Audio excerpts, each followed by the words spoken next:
Assalamualaikum and hi everyone. My name is Asma Nurhaulah binti Ismail, number matric 080202. In this video, our group will be presenting on navigating corporate sustainability, blending theoretical frameworks with practical governance and workplace ethics. This presentation discusses how corporate governance theories serve as the foundation for effective governance practices, the Malaysian Code on Corporate Governance, governance mechanism, and workplace ethics. Throughout this presentation, we will explain how these concepts are connected and how they contribute to sustainable and responsible business practices. Without further ado, let's begin with Chapter 5, which focuses on corporate governance theories. In Chapter 5, we learn about the theories that form the foundation of corporate governance. The first theory is agency theory. This theory focuses on the relationship between shareholders, who are the owners of the company, which are responsible for running the business. Sometimes conflict can occur because managers may have more information than shareholders. This situation is known as information asymmetry.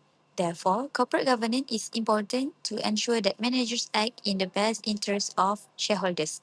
On the other hand, stakeholder theory and social institution theory take a broader view.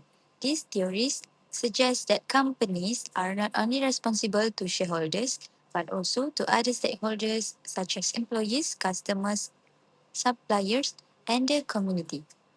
According to these theories, a company has a social responsibility to consider the impact of its decision on all parties affected by its operation.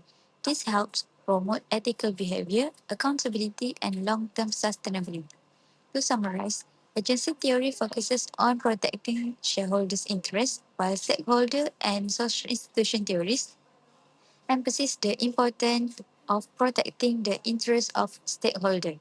Together, these theories help shape modern corporate governance practices. Assalamualaikum. I'm Nur Afini binti Zulkifli. My matrix number is 080201. For my part, I will explain the evolution of the Malaysian Code on Corporate Governance or MCCG and the CARE approach introduced in MCCG 2017. So MCCG evolved because several financial crises and corporate scandals revealed weaknesses in corporate governance and oversight.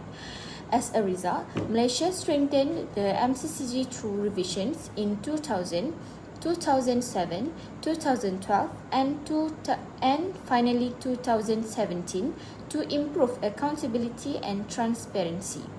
In MCCG 2017, the CARE approach was introduced. CARE stands for Comprehend, Apply and Report. Companies must first understand governance principles, then implement them effectively, and finally disclose their governance practices transparently. This approach is closely linked to social institution theory, which suggests that businesses have responsibilities beyond making profit. MCCG 2017 encouraged companies to move beyond a simple compliance mindset and focus on ethical behavior, transparency, and stakeholder engagement. Next, I will explain how internal controls help strengthen corporate governance through the board, audit committee, and internal audit functions. From the perspective of agency theory, managers may sometimes act in their own interests rather than shareholders' interests, creating issues such as moral hazard and adverse selection. Therefore, effective monitoring mechanisms are needed. One important mechanism is the audit committee. The audit committee is usually made up of independent directors and is responsible for overseeing financial reporting, internal controls, and internal audit activities. This helps ensure that financial statements are accurate and reliable. Another mechanism is the internal audit function. Internal auditors review company activities, ensure compliance with policies, protect company assets, and help detect fraud and errors. They also verify that governance and sustainability practices are properly implemented. So overall, these internal control mechanisms improve accountability, reduce agency problems, and ensure that sustainability and initiatives are genuinely practiced rather than being used only as a public relations efforts. So I think that's all from me. Thank you. Assalamualaikum warahmatullahi wabarakatuh. I'm Nur Auni Zulaika binti Azhar and my metric number is 080462, and now I will continue with external oversight. So based on property rights theory, shareholders are the owners of the company and therefore require effective mechanism to protect their wealth and ensure that directors act in their best interest. External forces play an important role in enforcing compliance by monitoring corporate behavior and holding management accountable. In Malaysia, Bursa Malaysia enforces compliance through its listing requirements, which require listed companies to make timely and accurate disclosures of material information. These disclosure obligations promote transparency, reduce information asymmetry, and enable shareholders to make informed investment decisions. In addition, shareholder activism serves as another external governance mechanism. Institutional bodies such as the Minority Shareholders Watch Group (MSWG) represent the interests of retail and minority investors by actively engaging with company boards during annual general meeting. Through questioning directors, voting on resolutions, and challenging management decisions, shareholders can hold boards directly accountable for unethical conduct, poor governance practices, or failures to uphold safety and social responsibility standards. In addition, shareholder activism serves as another external governance mechanism. Institutional bodies such as the Minority Shareholders Watch Group represent the interests of retail and minority investors by actively engaging with company boards during annual general meetings. Through questioning directors, voting on resolutions, and challenging management decisions, shareholders can hold boards directly accountable for unethical conduct, poor governance practices, or failures to uphold safety and social responsibility standards. This external pressure encourages directors to act responsibly and align their decision with shareholders' interests, thereby strengthening corporate governance and protecting shareholder value. So, for this slide, I will explain about the workplace ethics, which is the relationship between stakeholder theory and OSHA 1994. According to stakeholder theory, employees are important stakeholders because they contribute directly to the success and performance of a company. Therefore, organizations have both moral and legal responsibilities to protect employees' rights, safety, and well-being. In Malaysia, this responsibility is supported through OSHA 1994 or the Occupational Safety and Health Act 1994. The Act requires employers to provide a safe and healthy working environment for their employees. OSHA 1994 protects workers in three main areas. First, worker safety by preventing accidents and workplace hazards. Second, worker health by reducing occupational health risks and diseases. Third, worker welfare by promoting both physical and psychological well-being, including reducing workplace stress. This shows how stakeholder theory is applied in practice. Employees are not only expected to care about profits, but also to safeguard the welfare of their employees. In conclusion, OSHA 1994 transformed the ethical responsibility of caring for employees into a legal obligation, ensuring a safer, healthier, and more supportive workplace. So I guess that's all from me. Assalamualaikum warahmatullahi wabarakatuh. My name is Muhammad Adwafi bin Muhammad Adino. My metric number is 080005. Next, I will discuss the ethical friction between whistleblowing and protecting trade secret.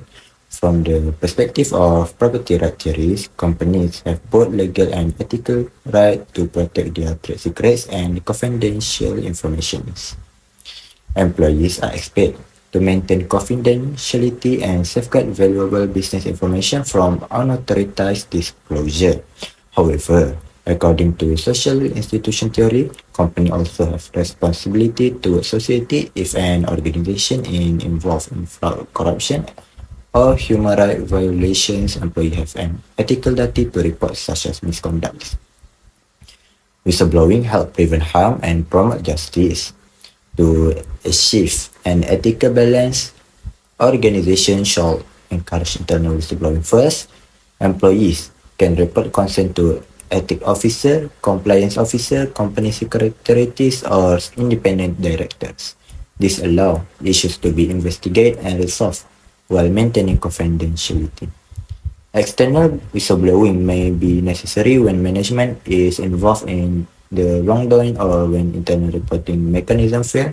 In such case, reporting to regulators, law enforcement agency, or the media may help expose serious misconduct. Good corporate governance play an important role by providing confidential reporting channel, protecting whistleblowing from retaliations, and encouraging employees to speak up without fear. This helps organizations maintain both ethical integrity and business confidentiality. On to the next issue, protecting employee modesty and preventing hostile work environment. Sexual harassment can take different forms, including verbal harassment, such as offensive jokes or unwanted sexual comments, physical harassment involving unwanted touching or contact, and hostile work environment where repeated inappropriate behavior creates an unsafe or uncomfortable workplace. This issue is closely connected to stakeholder theory because employees are key stakeholders whose well-being contribute directly to organizations such as a success. A workplace free from harassment improve employee motivations, productivity, and retentions.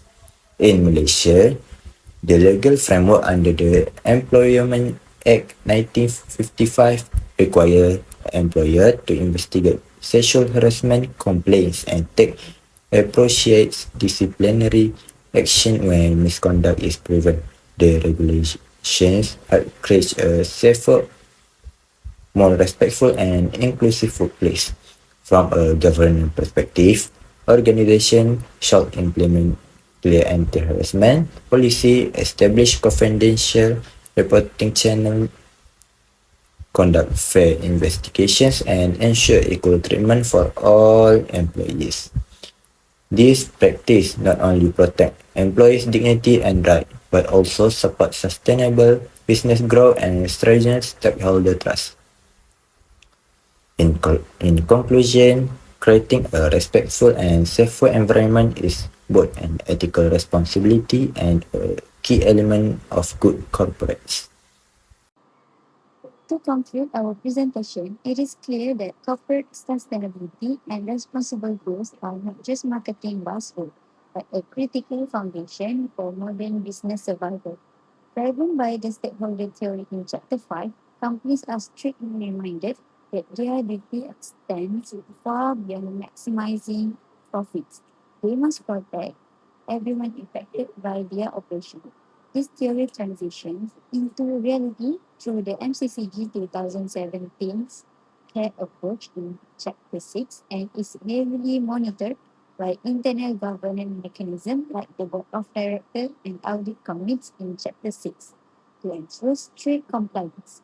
Ultimately, true corporate responsibility begins internally with the employees by upholding employee rights under OSHA 1994, managing workplace stress, enforcing strict anti-harassment policies, and safeguarding whistleblowers, organizations successfully implement stakeholder-centric values. When ethical frameworks and strong governance mechanisms work hand in hand, a business doesn't just grow financially, it grows responsibly and sustainably for the future.